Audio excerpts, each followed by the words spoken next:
Chapter 6. Citizenship Overview. Citizenship implies full and equal membership of a political community.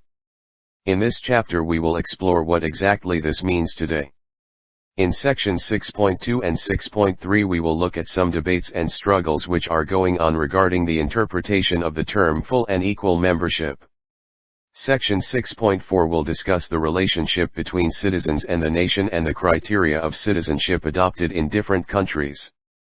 Theories of democratic citizenship claim that citizenship should be universal. Does this mean that every person today should be accepted as a member of one or other state? Then how can we explain the existence of so many stateless people? This issue will be discussed in section 6.5. The last section 6.6 will discuss the issue of global citizenship. Does it exist and could it replace national citizenship? After going through this chapter you should be able to explain the meaning of citizenship, and discuss some of the areas in which that meaning is being expanded or challenged today. 6.1 Introduction. Citizenship has been defined as full and equal membership of a political community. In the contemporary world, states provide a collective political identity to their members as well as certain rights. Therefore we think of ourselves as Indians, or Japanese, or Germans, depending on the state to which we belong. Citizens expect certain rights from their state as well as help and protection wherever they may travel. The importance of full membership of a state can be appreciated if we think of the condition of the thousands of people in the world who have the bad fortune to be forced to live as refugees or illegal migrants because no state is willing to grant them membership. Such people are not guaranteed rights by any state and generally live in precarious conditions. For them full membership of a state of their choice is a goal for which they are willing to struggle, as we see today with Palestinian refugees in the Middle East. The precise nature of the rights granted to citizens may vary from state to state, but in most democratic countries today they would include some political rights like the right to vote, civil rights like the freedom of speech or belief, and some socio-economic rights which could include the right to a minimum wage, or the right to education. Equality of rights and status is one of the basic rights of citizenship. Each of the rights now enjoyed by citizens has been won after struggle. Some of the earliest struggles were fought by people to assert their independence and rights against powerful monarchies. Many European countries experienced such struggles, some of them violent, like the French Revolution in 1789. In the colonies of Asia and Africa, demands for equal citizenship formed part of their struggle for independence from colonial rulers. In South Africa, the black African population had to undertake a long struggle against the ruling white minority for equal citizenship. This continued until the early 1990s. Struggles to achieve full membership and equal rights continue even now in many parts of the world. You may have read about the women's movement and the Dalit movement in our country. Their purpose is to change public opinion by drawing attention to their needs as well as to influence government policy to ensure them equal rights and opportunities. Let's think. During 17th to 20th century, white people of Europe established their rule over the black people in South Africa. Read the following description about the policy practices in South Africa till 1994. The whites had the right to vote, contest elections and elect government. They were free to purchase property and go to any place in the country. Blacks did not have such rights. Separate colonies for whites and blacks were established. The blacks had to take passes to work in white neighborhoods. They were not allowed to keep their families in the white areas. The schools were also separate for the people of different color. Do you think the blacks had full and equal membership in South Africa? Give reasons. What does the above description tell us about the relationship of different groups in South Africa? However, citizenship is about more than the relationship between states and their members. It is also about citizen-citizen relations and involves certain obligations of citizens to each other and to the society. These would include not just the legal obligations imposed by states but also a moral obligation to participate in, and contribute to, the shared life of the community. Citizens are also considered to be the inheritors and trustees of the culture and natural resources of the country.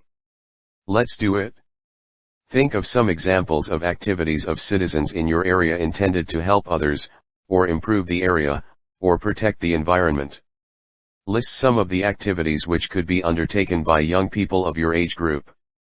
A good way to understand a political concept is to look for instances where its accepted meaning is being questioned by groups who feel that it does not take account of their needs and aspirations. 6.2 Full and equal membership. If you have ever traveled in a crowded railway compartment or bus, you will be familiar with the way in which those who may have earlier fought each other to enter, once inside discover a shared interest in keeping others out. A division soon develops between insiders and outsiders, with outsiders being seen as a threat. Similar processes take place from time to time in cities, regions, or even the nation as a whole. If jobs, facilities like medical care or education, and natural resources like land or water, are limited, demands may be made to restrict entry to outsiders even though they may be fellow citizens. You may remember the slogan "Mumbai for Mumbaikars," which expressed such feelings. Many similar struggles have taken place in different parts of India and the world. This raises questions about what full and equal membership really means. Does it mean that citizens should enjoy equal rights and opportunities wherever in the country they may decide to live, study, or work? Does it mean that all citizens, rich or poor, should enjoy certain basic rights and facilities? In this section we will explore the meaning of citizenship by focusing on the first of these questions. One of the rights granted to citizens in our country, and in many others, is freedom of movement. This right is of particular importance for workers. Labor tends to migrate in search of jobs when opportunities are not available near their homes. Some people may even travel outside the country in search of jobs. Markets for skilled and unskilled workers have developed in different parts of our country. For instance, IT workers may flock to towns like Bangalore. Nurses from Kerala may be found all over the country. The booming building industry in town attracts workers from different parts of the country. So do infrastructure projects like road making. You may have come across workers from different regions near your home or school. Martin Luther King. The 1950s witnessed the emergence of civil rights movements against inequalities that existed between black and white populations in many of the southern states of the USA.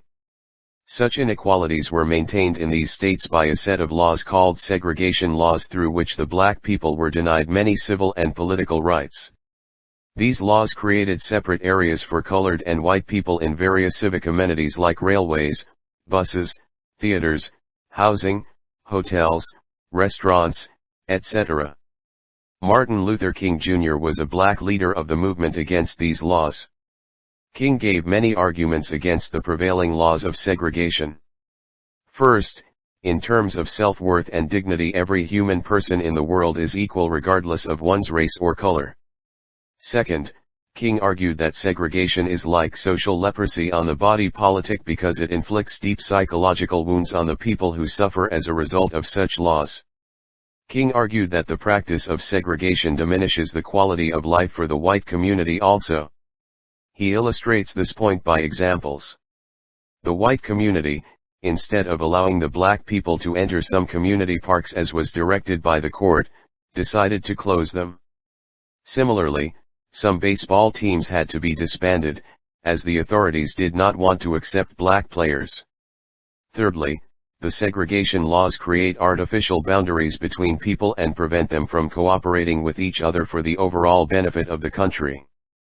For these reasons, King argued that these laws should be abolished. He gave a call for peaceful and nonviolent resistance against the segregation laws. He said in one of his speeches, "We must not allow our creative protest to degenerate into physical violence." However, often resistance builds up among the local people against so many jobs going to people from outside the area, sometimes at lower wages. A demand may develop to restrict certain jobs to those who belong to the state, or those who know the local language. Political parties may take up the issue. Resistance could even take the form of organized violence against outsiders. Almost every region of India has experienced such movements. Are such movements ever justified?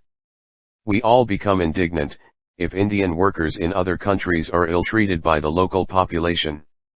Some of us may also feel that skilled and educated workers have the right to migrate for work. States may even be proud of their ability to attract such workers. But if jobs are scarce in a region, local residents may resent competition from outsiders. Does the right to freedom of movement include the right to live or work in any part of the country? Another factor that we need to consider is that there may sometimes be a difference between our response to poor migrants and to skilled migrants. We may not always be as welcoming to poor migrants who move into our areas as we may be to skilled and affluent workers. This raises the question of whether poor and unskilled workers should have the same right to live and work anywhere in the country as do skilled workers. These are some of the issues which are being debated in our country today regarding full and equal membership for all citizens of the country. However, disputes may sometimes arise even in democratic societies. How can such disputes be resolved? The right to protest is an aspect of the freedom of expression guaranteed to citizens in our Constitution, provided protest does not harm the life or property of other people or the state. Citizens are free to try and influence public opinion and government policy by forming groups, holding demonstrations, using the media, appealing to political parties, or by approaching the courts. The courts may give a decision on the matter, or they may urge the government to address the issue. It may be a slow process, but varying degrees of success are sometimes possible. If the guiding principle of providing full and equal membership to all citizens is kept in mind, it should be possible to arrive at an acceptable solution to the problems that may arise from time to time in a society. A basic principle of democracy is that such disputes should be settled by negotiation and discussion rather than force. This is one of the obligations of citizenship. Let's think. Examine the arguments for and against freedom of movement and occupation throughout the country for citizens. Should the long-term inhabitants of a region enjoy preference for jobs and facilities? Or, should states be allowed to fix quotas for admissions to professional colleges for students who do not belong to that state? 6.3 Equal rights. In this section we will examine another aspect of citizenship, that is, the issue of whether full and equal membership means that all citizens, rich or poor, should be guaranteed certain basic rights and a minimum standard of living by the state.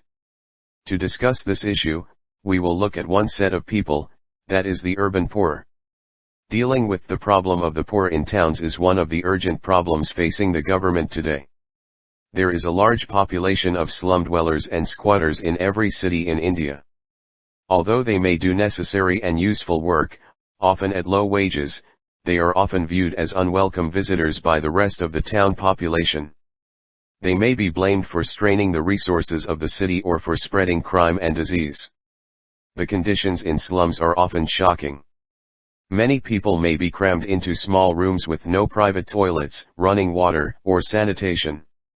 Life and property are insecure in a slum. However, slum dwellers make a significant contribution to the economy through their labor.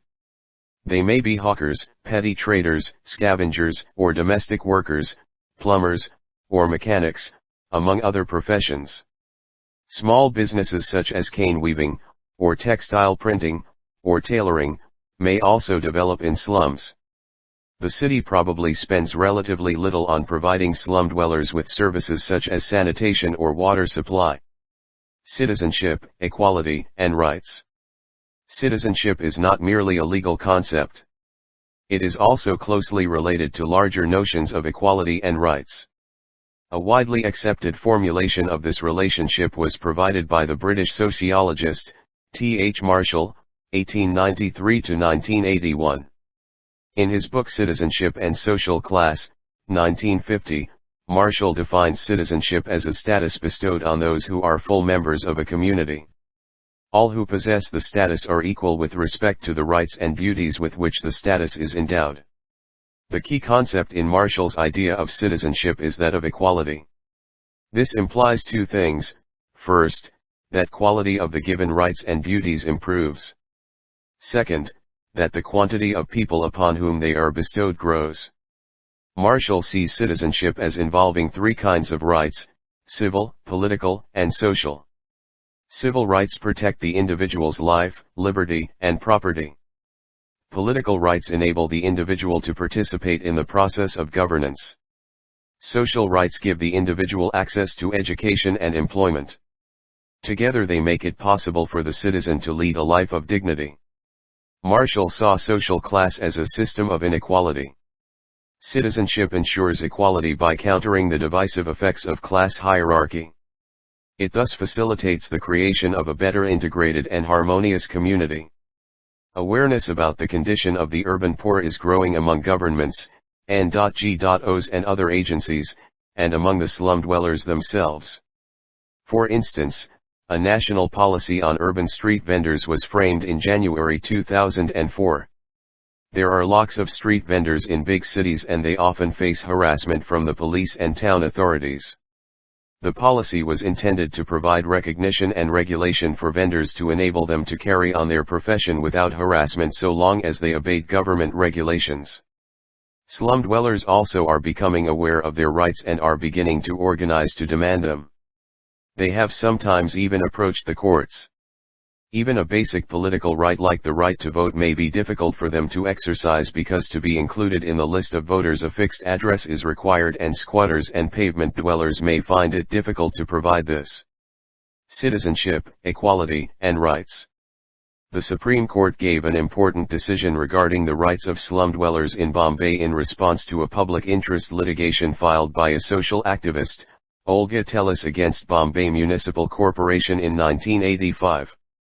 The petition claimed the right to live on pavements or in slums because there was no alternative accommodation available close to their place of work.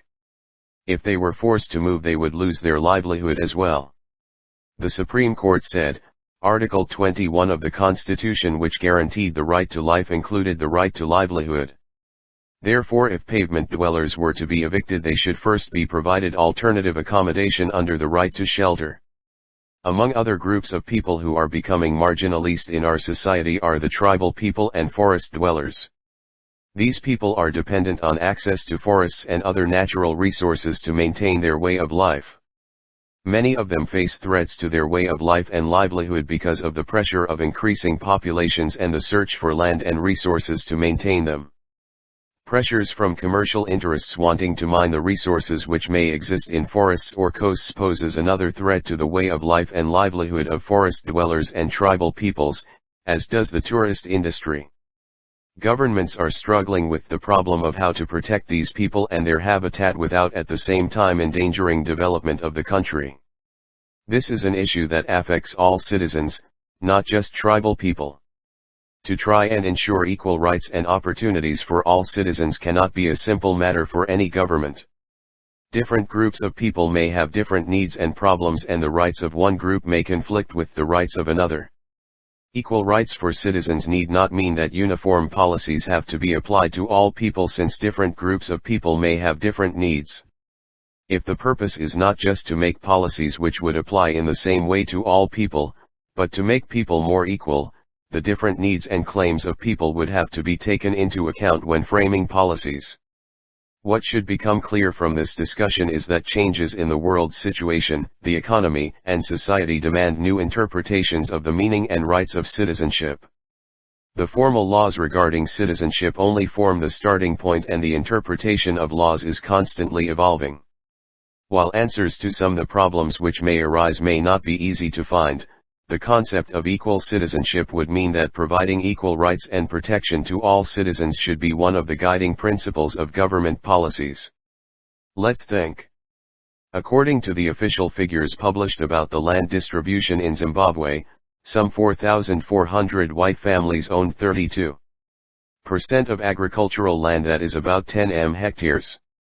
About 1 million black peasant families own just 16 hectares, that is the 38% of the land. While the land that is with the white families is fertile and irrigated, the land in the hands of black population is less fertile and unirrigated. While tracing the history of land ownership, it is very obvious that a century ago the whites had taken the fertile land from the native people. Whites have now been in Zimbabwe for generations and consider themselves as Zimbabweans. The total population of whites in Zimbabwe is just 0.06% of the population. In the year 1997, the president of Zimbabwe, Mugabe, announced the plans to take over around 1,500 farms. What ideas from citizenship would you use to support or oppose the claims of black and white citizens of Zimbabwe? Let's do it. Survey 3 families of workers working close to, or in, your homes or school. Find out details about their life. Where is their ancestral place? When and why did they come here? Where do they live? How many people share the accommodation? What kinds of facilities are available to them? Do their children attend school? Let's do it. Find out about the Street Vendors, Protection of Livelihood and Regulation of Street Vending, Act, 2014. 6.4 Citizen and Nation. The concept of nation-state evolved in the modern period. One of the earliest assertions regarding the sovereignty of the nation-state and democratic rights of citizens was made by the revolutionaries in France in 1789. Nation-states claim that their boundaries define not just a territory but also a unique culture and shared history. The national identity may be expressed through symbols like a flag, national anthem, national language, or certain ceremonial practices, among other things. Most modern states include people of different religions, languages, and cultural traditions. But the national identity of a democratic state is supposed to provide citizens with a political identity that can be shared by all the members of the state. Democratic states usually try to define their identity so that it is as inclusive as possible, that is, which allows all citizens to identify themselves as part of the nation. But in practice, most countries tend to define their identity in a way which makes it easier for some citizens to identify with the state than others. It may also make it easier for the state to extend citizenship to some people and not others. This would be as true of the United States, which prides itself on being a country of immigrants, as any other country. France, for instance, is a country which claims to be both secular and inclusive. It includes not only people of European origin but also citizens who originally came from other areas such as North Africa. Culture and language are important features of its national identity, and all citizens are expected to assimilate into it in the public aspects of their lives. They may, however, retain their personal beliefs and practices in their private lives. This may seem like a reasonable policy, but it is not always simple to define what is public and what is private, and this has given rise to some controversies. Religious belief is supposed to belong to the private sphere of citizens, but sometimes religious symbols and practices may enter into their public lives. You may have heard about the demand of Sikh schoolboys in France to wear the turban to school, and of Muslim girls to wear the headscarf with their school uniforms. This was disallowed by some schools on the ground that it involved bringing religious symbols into the public sphere of state education. Those whose religions did not demand such practices naturally did not face the same problem. Clearly, assimilation into the national culture would be easier for some groups than for others. The criteria for granting citizenship to new applicants varies from country to country. In countries such as Israel, or Germany, factors like religion, or ethnic origin, may be given priority when granting citizenship. In Germany there has been a persistent demand from Turkish workers, who were at one time encouraged to come and work in Germany, that their children who have been born and brought up in Germany should automatically be granted citizenship. This is still being debated. These are only a few examples of the kinds of restrictions which may be placed on citizenship even in democratic countries which pride themselves on being inclusive. India defines itself as a secular, democratic, nation-state. The movement for independence was a broad-based one, and deliberate attempts were made to bind together people of different religions, regions, and cultures. True, partition of the country did take place in 1947 when differences with the Muslim League could not be resolved, but this only strengthened the resolve of Indian national leaders to maintain the secular and inclusive character of the Indian nation-state they were committed to build. This resolve was embodied in the Constitution. The Indian Constitution attempted to accommodate a very diverse society. To mention just a few of these diversities, it attempted to provide full and equal citizenship to groups as different as the scheduled castes and scheduled tribes, many women who had not previously enjoyed equal rights, some remote communities in the Andaman and Nicobar Islands who had had little contact with modern civilization, and many others. It also attempted to find a place for the different languages, religions, and practices found in different parts of the country. It had to provide equal rights to all without at the same time forcing people to give up their personal beliefs, languages, or cultural practices. It was therefore a unique experiment which was undertaken through the Constitution. The Republic Day Parade in Delhi symbolizes the attempt of the state to include people of different regions, cultures, and religions. The provisions about citizenship in the Constitution can be found in Part 2 and in subsequent laws passed by Parliament. The Constitution adopted an essentially democratic and inclusive notion of citizenship. In India, citizenship can be acquired by birth, descent, registration, naturalization, or inclusion of territory. The rights and obligations of citizens are listed in the Constitution. There is also a provision that the state should not discriminate against citizens on grounds only of religion, race, caste, sex, place of birth, or any of them. The rights of religious and linguistic minorities are also protected. Let's debate. It is not appropriate for schools, or any other public agencies like the Army, to insist on a common uniform and to ban the display of religious symbols such as the turban. However, even such inclusive provisions have given rise to struggles and controversies.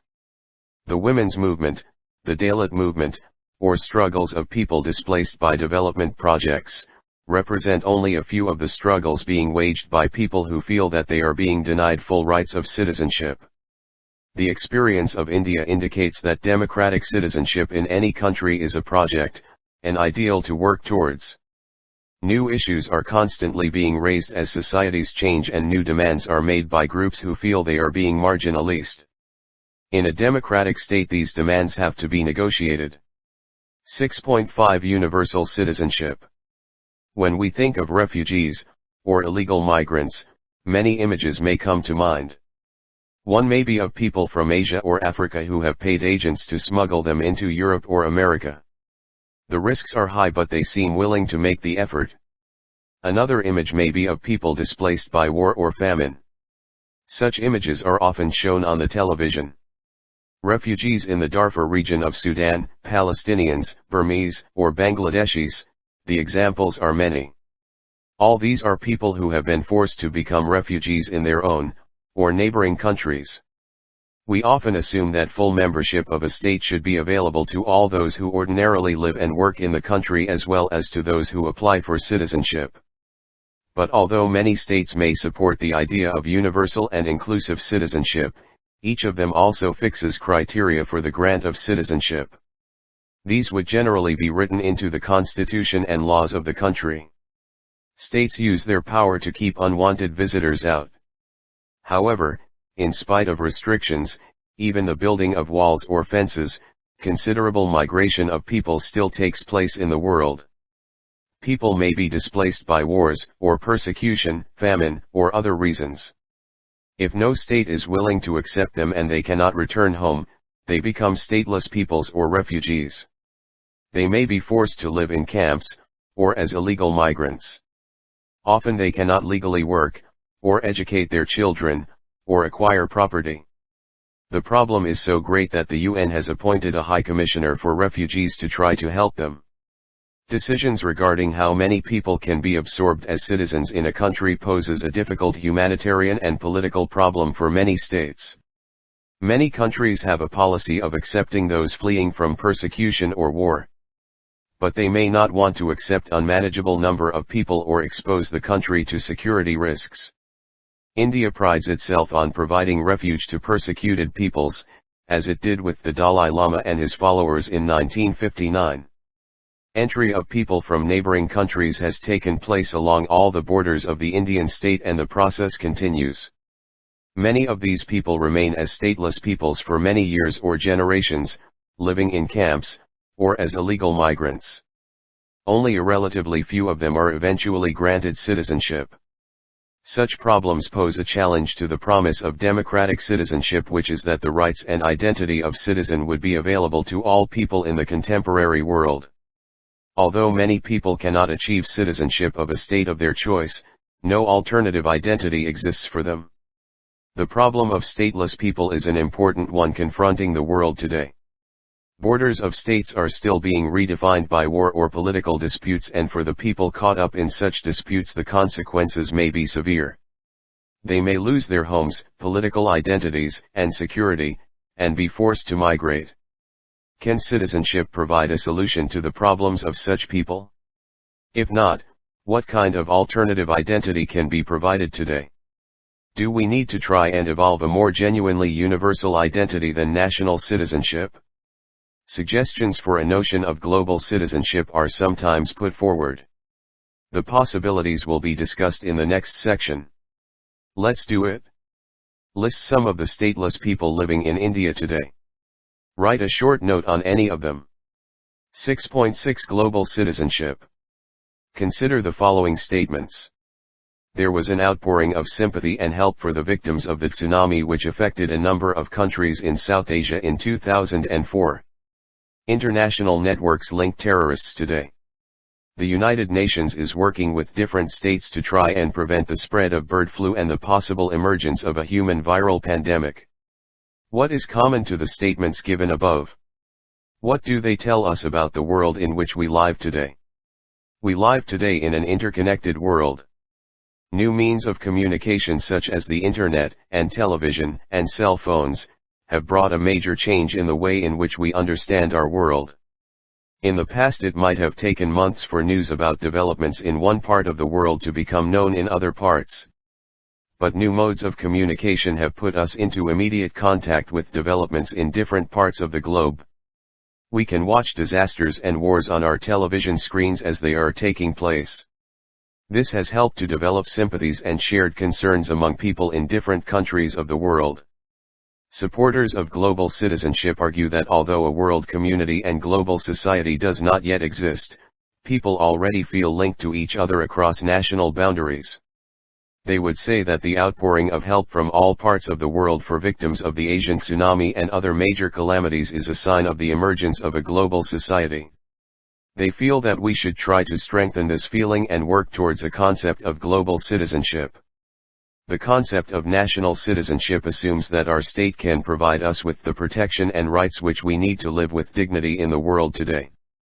But states today are faced with many problems which they cannot tackle by themselves. In this situation, are individual rights, guaranteed by the state, sufficient to protect the freedom of people today? Or has the time come to move to a concept of human rights and global citizenship? One of the attractions of the notion of global citizenship is that it might make it easier to deal with problems which extend across national boundaries and which therefore need cooperative action by the people and governments of many states. For instance, it might make it easier to find an acceptable solution to the issue of migrants and stateless peoples, or at least to ensure them basic rights and protection regardless of the country in which they may be living. In the previous section, we saw that equal citizenship within a country can be threatened by the socio-economic inequalities or other problems which might exist. Such problems can ultimately only be solved by the governments and people of that particular society. Therefore, full and equal membership of a state remains important for people today. But the concept of global citizenship reminds us that national citizenship might need to be supplemented by an awareness that we live in an interconnected world and that there is also a need for us to strengthen our links with people in different parts of the world and be ready to work with people and governments across national boundaries. Let's do it. Find out about global citizenship education, GCED, from https://en.unesco.org/theme/GCED and https://www.gcedclearinghouse.org. Exercises. 1. Citizenship as full and equal membership of a political community involves both rights and obligations. Which rights could citizens expect to enjoy in most democratic state today? What kind of obligation will they have to their state and fellow citizens? 2. All citizens may be granted equal rights but all may not be able to equally exercise them. Explain. 3. Write a short note on any two struggles for full enjoyment of citizen rights which have taken place in India in recent years. Which rights were being claimed in each case? 4. What are some of the problems faced by refugees? In what ways could the concept of global citizenship benefit them? 5. Migration of people to different regions within the country is often resisted by the local inhabitants. What are some of the contributions that the migrants could make to the local economy? 6. Democratic citizenship is a project rather than an accomplished fact even in countries like India which grant equal citizenship. Discuss some of the issues regarding citizenship being raised in India today. Credit, image on opening page, Shveta Rao.